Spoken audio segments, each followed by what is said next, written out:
سلام الله عليكم، مرحبا بكم في قناتي مع وصفة جديدة. وصفتنا لنهار اليوم كل واحد واش يسميه. ناس الشرق يقولوا لها طمينة، كاين اللي يقولوا لها كعبوش، وحنا في العاصمة نقولوا له رفيس التونسي.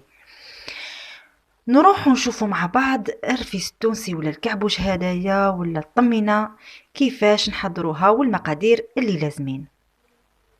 انا درتها باشكال متنوعة، درتها في المول، درتها كويرات عاديه، درتها في الطبسي كيما ديرها حماتي الله يذكرها بالخير.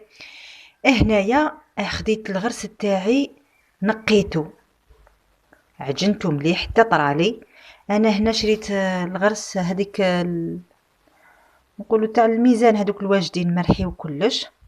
خديت 500 غرام فقط، نقيتها وحمصت كيلو سميد متوسط، ماشي هذاك المتوسط الخشين، متوسط عادي، ما رقيق ما خشين.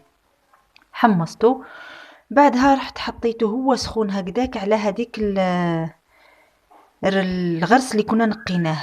درت حوالي 700 غرام تقريبا، حطيته فوق الغرس هذاك وهو سخون. ومن بعد ضفت له 2 ملاعق كبار حوالي 100 غرام زبده، وبديت نعجن فيه. هنا استعملت الملعقه خشبيه خاطر راهو كلش سخون، ما قدرتش بيدي، تحرقت. نستعمل يدي ومن بعد نعاود نولي نستعمل الملعقه الخشبيه حتى نخلي هذاك الغرس في السميد في الغرس هذاك مع الزبده.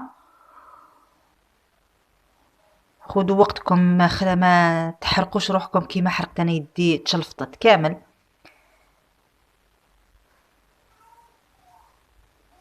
سيو دخلوا بالعقل هذاك السميد في الغرس. هي انا كون استعملت جفنه كبيره خير، تجيني اسهل واسهل، لانه كميه صغيره درت في هذا الطبق. من جهه اخرى واش رحت درت، خديت كميه من العسل حوالي 150 غرام عسل، وضفت لها ملعقه ونصف حوالي 70 غرام زبده، وخليتها تسخن لي على النار باش تذوب هذيك الزبده ويدفى لي شويه هذاك العسل، و يجي شويه ماشي جامد، يطلق روحه شويه باش يسهل لي العجين تاعو. هاوليك هنايا بعدها ضفتو على هذاك الخليط ونزيد نعجن. هنا لو كان شويه سخونه، نعجن نعجن نعجن حتى تتلم لي هذيك العجينه باش نقدر نشكلها. هنا تقدروا تزيدوا الشاميه اللي هي حلوه الترك، انا هنا ما استعملتهاش، درتو عادي غير بالتمر والعسل والزبده. شوفوا هنايا راهو يتشكل لي.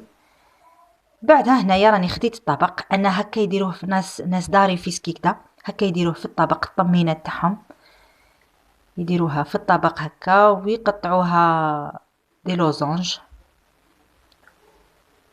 ويقدموها. هما يزيدوا لها مكسرات من الفوق، يزيدوا لها اللي دغاجي هذيك، يعني للمناسبات راح يشبحوها. بصح هنا تاع تاكليها يوميا هكا، تجي بسيطه سهله وبسيطه وبنينه. هاي ليك في الطبق، ها هيك. بعد راح نقسمها، هاي ليك بعد ما قسمتها. وزدت درت واحد اخرين في المول تاع السيليكون على شكل وريدات، والاخرين درتهم عادي كعبوش، كويرات عادي كيما كانت تديرهم جداتي.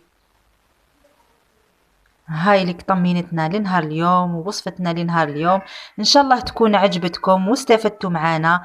ما تنساوش الاشتراك في القناة، تفعيل الجرس، شوية جام، وان شاء الله الى الملتقى في وصفات اخرى. سلام.